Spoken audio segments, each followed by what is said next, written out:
कड़ाके की ठंड पड़ रही थी। शाम को 6 बजे मोबाइल पर मैसेज आया, आज से 3 दिन की ठंड की छुट्टी। 4 दोस्त, रेशमा समझदार, रोहन मजाकिया, समीर डरपोक, नकुल निडर। रोहन खुश होकर बोला, भाई स्कूल बंद, आज तो कुछ अलग करना पड़ेगा। नकुल ने रहस्यमयी आवाज में कहा, क्या तुम्हें पता है हमारे गांव के बाहर जो पुराना बंद स्कूल है, वहां आज तक कोई रात में नहीं रुका। ठंडी हवा के साथ सन्नाटा छा गया। राहुल बोला, मेरे दादाजी कहते थे वहां एक टीचर की आत्मा भटकती है। रेशमा ने मना किया, अरे छोड़ो, ये सब अफवाह है।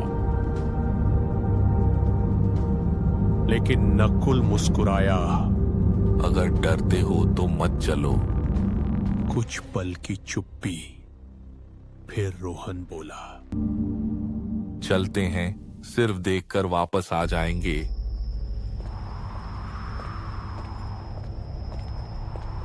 रात 9 बजे चारों दोस्त बिना माता पिता को बताए इकट्ठा होकर निकल जाते हैं। सड़क सुनसान थी।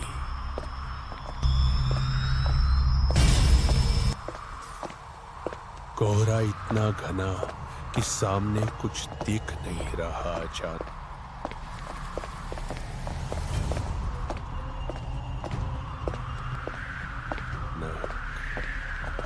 कुत्तों के रोने की आवाज।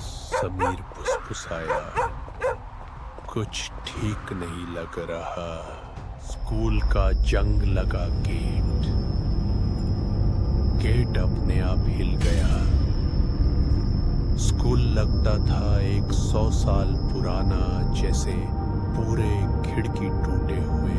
चारों दोस्त स्कूल को बहुत ही ध्यान से देखा, लेकिन पेड़ों के पत्ते तक नहीं हिल रहे थे। जैसे ही वे अंदर घुसे, गेट धड़ाम से बंद हो गया। अब बाहर जाने का रास्ता नहीं था कि चारों दोस्त हिम्मत जुटाकर क्लास के अंदर गए। अंदर अजीब ठंड थी। सांस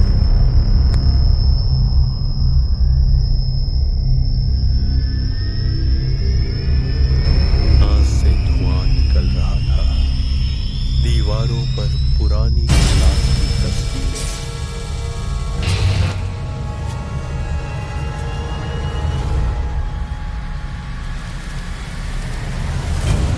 लेकिन तस्वीरों की आंखें हिल रही थी। तभी छन छन, जैसे कोई जंजीर खींच रहा हो। समीर कांपते हुए बोला,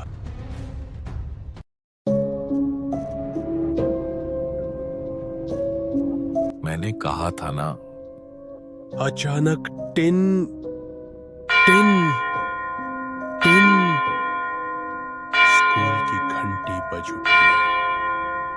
ब्लैक बोर्ड पर अपने आप लिखा, छुट्टी अभी बाकी है। रोहन की आवाज निकल गई, ये मजाक अब बंद करो। लेकिन वहां कोई नहीं था। एक क्लासरूम से रोशनी आई। अंदर एक सफेद साया, हाथ में रजिस्टर, चेहरा आधा जला हुआ, दोनों आंख लाल, जैसे वह आम इंसान नहीं लगती थी। चारों दोस्त चेहरा देखकर डर चुके। वह बोला भारी आवाज में, जो ठंड की छुट्टी में ये स्कूल में आते हैं, वे वापस नहीं जाते।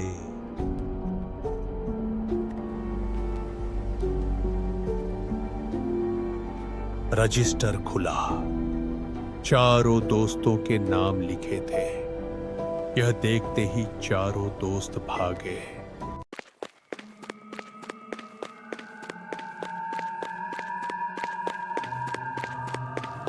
कॉरिडोर लंबा होता चला गया। दरवाजे गायब हो गए।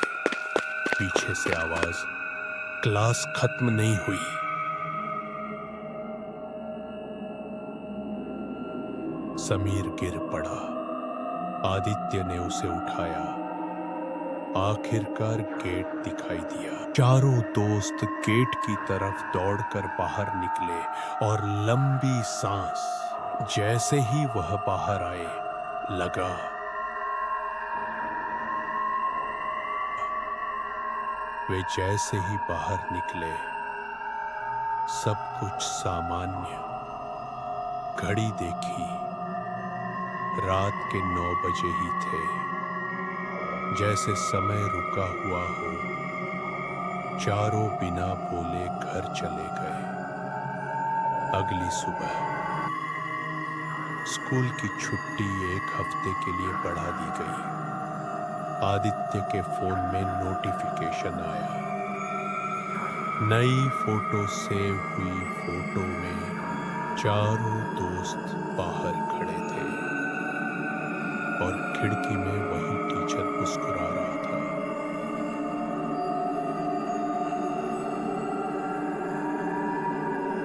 समीर के पिता अपने काम कर कर उसी रास्ते से लौट रहे थे जहां इस रास्ते में स्कूल भी दिखता है। रेशमा के पिता को अजीब लगता है।